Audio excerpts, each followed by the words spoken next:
A mais dura realidade que a humanidade precisa começar a encarar é que foi feito um verdadeiro, um imenso projeto oculto com as nossas músicas. Houve um projeto para aumentar a frequência da nossa música. A Igreja Católica Romana foi quem começou esse projeto e a Fundação Rockefeller foi quem consolidou esse projeto.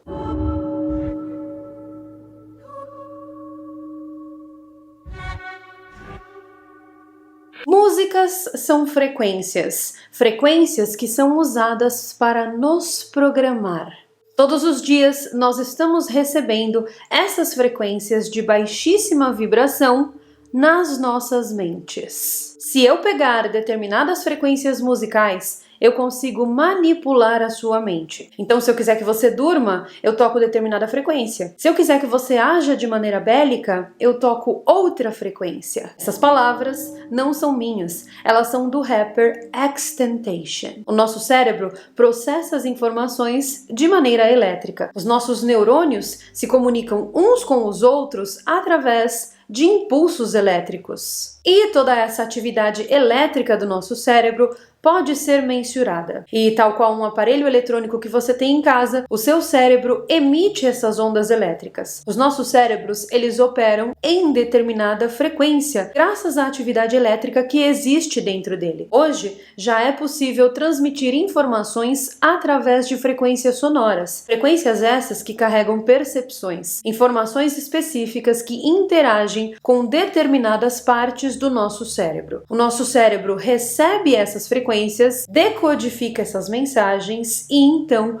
começa a agir de diferente maneira. Então, você consegue influenciar uma pessoa de maneira externa. Você consegue influenciar a percepção das pessoas ao transmitir determinada frequência diretamente para o cérebro dessa pessoa. Porque nós estamos o tempo todo interagindo com diferentes estímulos que nos são apresentados todos os dias. Mas nenhum estímulo, nem mesmo o estímulo visual, tem mais poder do que o estímulo auditivo. Nenhum estímulo tem mais poder do que as frequências sonoras, do que as frequências musicais. A mais dura realidade que a humanidade precisa começar a encarar é que foi feito um verdadeiro, um imenso projeto oculto com as nossas músicas. Hoje em dia, todas as músicas operam na frequência de 440 Hz. Mas isso nem sempre foi assim. Houve um projeto para aumentar a frequência da nossa música. Frequência essa que antes era mensurada na casa de 432 Hz. E vocês perceberam como está muito difícil encontrar uma música boa hoje em dia? São pouquíssimos cantores e pouquíssimos compositores que realmente se dedicam a criar, a fazer músicas de verdade. Mas isso tudo é proposital. E talvez esses mesmos músicos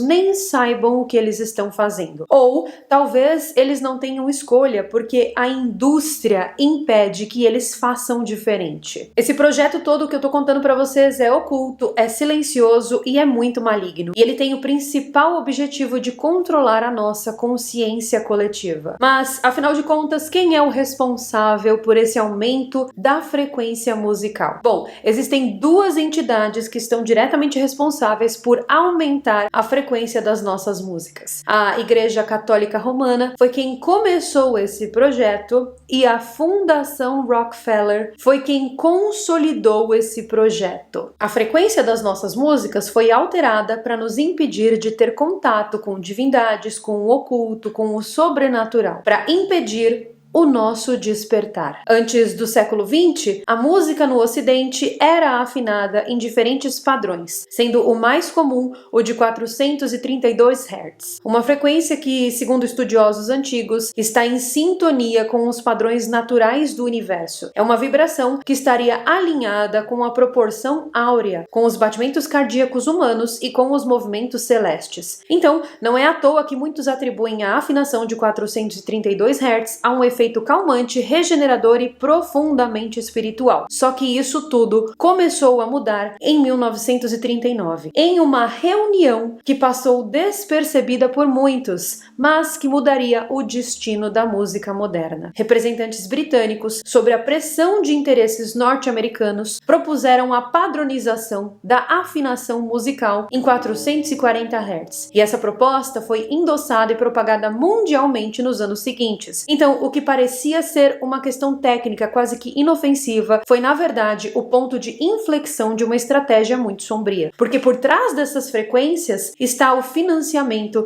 e a influência direta da Fundação Rockefeller. Mas por quê? Por que uma instituição filantrópica que é avançada e voltada para o conhecimento e para a cultura estaria tão interessada em manipular a frequência sonora? Bom, a resposta é muito mais inquietante do que se imagina, porque o som, ele molda a mente. E quem controla o som, controla a psique humana. Estudos conduzidos por cientistas associados à elite militar e a fundações privadas da época indicavam que frequências diferentes produziam reações emocionais diferentes. E a frequência de 432 Hz demonstrava efeitos terapêuticos e expansivos. Já a de 440 causava leve desconforto, tensão e um estado de alerta subliminar no cérebro humano, que não é percebido no consciente. A frequência de 440 Hz não foi escolhida por sua harmonia, mas sim por sua dissonância. Nos bastidores dessa operação, a Fundação Rockefeller colaborava com figuras-chave da indústria fonográfica, do exército americano e até de laboratórios de engenharia social. Dentre eles surge o nome de Joseph Goebbels, o ministro da propaganda nazi, que também teria experimentado o uso de frequências para controlar multidões. Então, embora pareça contraditório, há indícios de que partes da elite americana e europeia mantinham uma rede secreta de intercâmbio de conhecimentos sobre controle mental, propaganda e neuroacústica. Durante a Segunda Guerra Mundial, as Forças Armadas dos Estados Unidos criaram departamentos inteiros dedicados à psicoacústica. O objetivo era estudar como sons específicos podiam induzir estados mentais, não apenas em prisioneiros, mas sim nas massas. A Fundação Rockefeller, sempre com um pé na ciência e com o outro nas artes, financiou diversos desses experimentos. E pouco tempo depois, a indústria do entretenimento transformou isso completamente. Com o advento do rádio, da televisão e mais tarde com o surgimento das grandes gravadoras, a música começou a ser distribuída em massa com uma nova afinação, a de 440 Hz. E o público, sem saber, foi progressivamente exposto a uma ressonância artificial que ressoava não com a alma, mas sim com a ansiedade. A música perdeu a sua raiz espiritual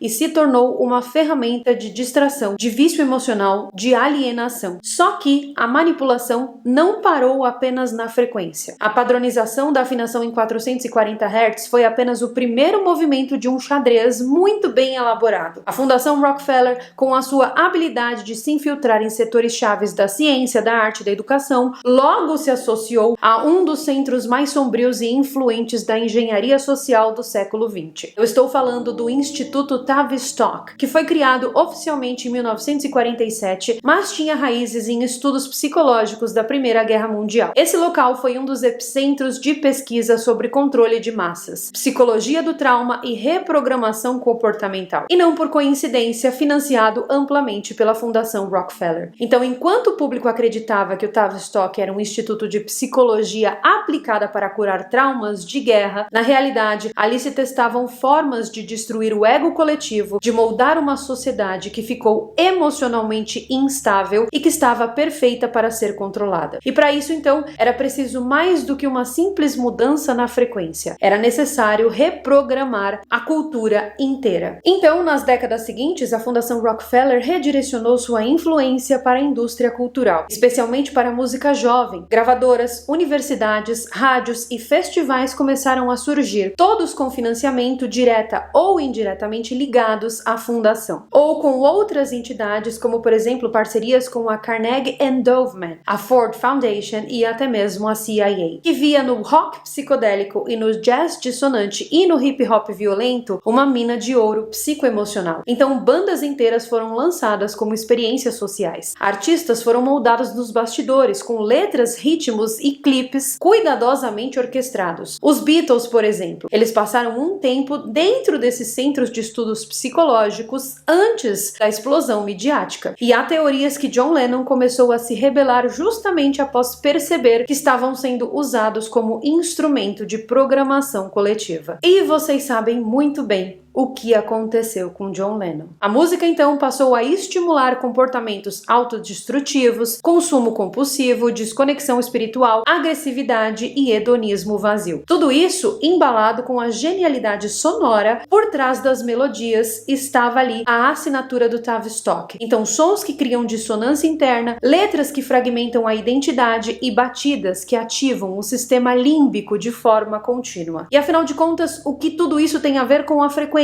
Porque a frequência de 440 Hz, aplicada como base tonal para todos os instrumentos modernos, cria um campo de tensão leve, porém persistente. O corpo, a mente e o campo energético humano não vibram harmonicamente com essa frequência, mas sim em resistência a ela. E com o tempo, essa tensão se torna crônica. O sistema nervoso, constantemente exposto a essas vibrações, entra num estado de fadiga subliminar. Então é como viver em um mundo sonoro onde tudo soa quase certo, mas nunca completamente. O cérebro tenta constantemente se ajustar, mas não consegue. E o resultado? Ansiedade, distração, dificuldade de concentração e, sobretudo, a susceptibilidade a sugestões externas. A música que deveria curar passou a adoecer e a cultura foi se adaptando a essa doença. Enquanto isso, outras frequências foram sendo apagadas da consciência coletiva, como por exemplo a frequência de 528 Hz, que é conhecida como a frequência do amor, que foi relegada ao esoterismo. A frequência de 432 Hz, com seu potencial de harmonização espiritual, foi ridicularizada como pseudociência. E assim, o que poderia curar foi silenciado. Coincidência? Difícil de acreditar? Bom, a Fundação Rockefeller, com suas ramificações em universidades, ministérios da educação e organizações culturais, promoveu uma verdadeira reeducação sonora. A afinação em 432 Hz foi tirada dos conservatórios, deixada de lado de formações acadêmicas e rotulada como não científica. E uma nova doutrina musical surgiu, a de 440 Hz. Um verdadeiro apagamento de possibilidades harmônicas. E enquanto isso acontecia, milhões de jovens se tornavam viciados em sons que os colocavam em estados alterados de consciência. Mas não estados elevados, e sim estados de dissociação, fragmentação e inconsciência coletiva. E é exatamente dentro desse padrão absurdo que nós estamos vivendo hoje. E esse é apenas mais um dos motivos pelos quais a humanidade passa por uma onda de confusão, por uma onda de guerras e conflitos, não apenas externos, mas internos também. É tanta gente perdida tentando se encontrar todos os dias, indo parar em clínicas à procura de remédios cada dia mais fortes para tentar silenciar as mentes que gritam. E afinal de contas, o que nós podemos fazer? O que nós podemos tentar fazer para tentar nos desintoxicar de tudo isso? Bom, para se libertar de programação vibracional, você precisa ouvir músicas afinadas em 432 Hz ou em 528 Hz, ou seja, sons harmônicos que restauram o equilíbrio emocional. Então prefira mantras, música clássica original, canto gregoriano, sons da natureza e evite músicas comerciais repetitivas. E para tal, eu tenho uma recomendação muito legal. Vocês lembram daquele meu amigo que eu sempre comento com vocês, que faz músicas com a ajuda de mentores e dentro de frequências de cura? Pois é, hoje nós, eu e ele, estamos lançando o nosso primeiro projeto musical juntos, e é a música Revelação Cósmica, uma música nossa para uma mensagem poderosíssima. Então assistam o clipe, o link tá aqui embaixo na descrição desse vídeo. E para quem usa Spotify, já começa a seguir o Egrégora por lá também, e a ouvir não apenas a nossa música, não só essa música, mas sim todas as músicas dele, que são muito legais e tem frequências poderosíssimas. E inclusive, ele também vai dar uma passadinha por aqui no vídeo de hoje. Ele tem uma mensagem aqui nesse vídeo para você. No passado a música era medicina, curava, elevava, libertava, mas algo mudou. A afinação do mundo foi alterada para 440 Hz. Disseram que era progresso, mas foi programação. Essa nova frequência molda comportamentos, condiciona pensamentos, apaga a lembrança do que você realmente é. Mas isso não vai ficar assim. No ruído do caos e das frequências corrompidas, algo se alinhou. Eu, Egrégora e Carol Capel, duas vozes, duas consciências fora do alcance do sistema, nos encontramos entre os sinais e compusemos o que não pode ser silenciado. Revelação cósmica foi composta em 417 Hz, uma afinação ancestral, a frequência da purificação, do retorno, do despertar. Essa música não foi feita para entreter, ela foi feita para libertar, codificada em cada acorde, vibrando além do físico, atravessando portais invisíveis até tocar o seu corpo astral. As palavras de Carol Capel não são apenas dela, são um eco do futuro, uma mensagem para quem ainda consegue ouvir. Se algo em você vibrar, estremecer, emocionar, entenda, você está lembrando do que o sistema tentou te fazer esquecer. Revelação cósmica não é apenas uma faixa, é uma revelação para você despertar. Ouça agora, antes que silencie essa frequência. Agora, me conta aqui nos comentários o que você pensa sobre tudo isso que eu comentei, que eu falei aqui no vídeo de hoje. Você já sabia que a alteração da frequência musical foi um projeto criado pela própria Fundação Rockefeller para diminuir os nossos contatos sobrenaturais, diminuir e até coibir o nosso despertar? Comenta aqui embaixo tudo que você pensa sobre isso, não deixe de passar lá na nossa música e escutar, porque tá bem legal e mais uma vez tem uma mensagem muito poderosa. E eu vejo vocês no nosso próximo vídeo. Bye!